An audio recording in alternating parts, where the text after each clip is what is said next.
أعوذ بالله من الشيطان الرجيم بسم الله الرحمن الرحيم وإذ قتلتم نفسا فادارأتم فيها والله مخرج ما كنتم تكتمون قلنا اضربوه ببعضها كذلك يحيي الله الموتى ويريكم آياته لعلكم تعقلون صدق الله العظيم।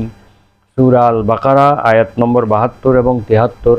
72 নম্বর আয়াতে আল্লাহ তাআলা বলেন, ওয়াইজ কাতালতুম নাফসান, স্মরণ করো সেই সময়ের কথা যখন তোমরা এক ব্যক্তিকে হত্যা করেছিলে, ফাদ্দারাতুম ফিহা, অতঃপর এই হত্যাকাণ্ড নিয়ে তোমরা পরস্পর বিরোধিতা করছিলে, বাদানুবাদ করছিলে, তর্ক বিতর্ক করছিলে, ঝগড়া বিবাদ করছিলে। আল্লাহু মুখরিজুম মা কুনতুম তাকতুমুন, তোমরা যা কিছু গোপন করেছিলে আল্লাহ তাআলা তার সব কিছু প্রকাশ করে দিলেন। অর্থাৎ এই আয়াতে বনী ইসরাইলদেরকে উদ্দেশ্য করে বলা হচ্ছে যে তোমরা যখন একজন ব্যক্তিকে হত্যা করেছিলে, অতঃপর এই হত্যাকাণ্ড নিয়ে তোমরা পরস্পরকে দোষারোপ করছিলে এবং পরস্পর ঝগড়া বিবাদ বাদানুবাদ করছিলে। আর এমতাবস্থায় আল্লাহ তাআলা তোমাদের অন্তরের গোপন বিষয়টি প্রকাশ করে দিলেন।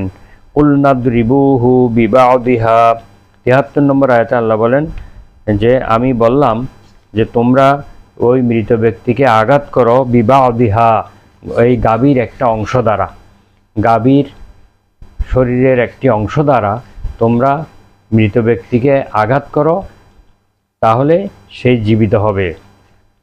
কাযালিকা ইউহিয়িল্লাহুল মাউতা, অনুরূপভাবে আল্লাহ তাআলা মৃতকে জীবিত করেন। ওয়ায়ুরিকুম আয়াতিহি, এবং তিনি তার নিদর্শনগুলোকে প্রদর্শন করেন।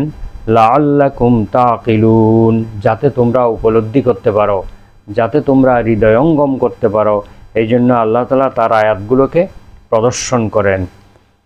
তো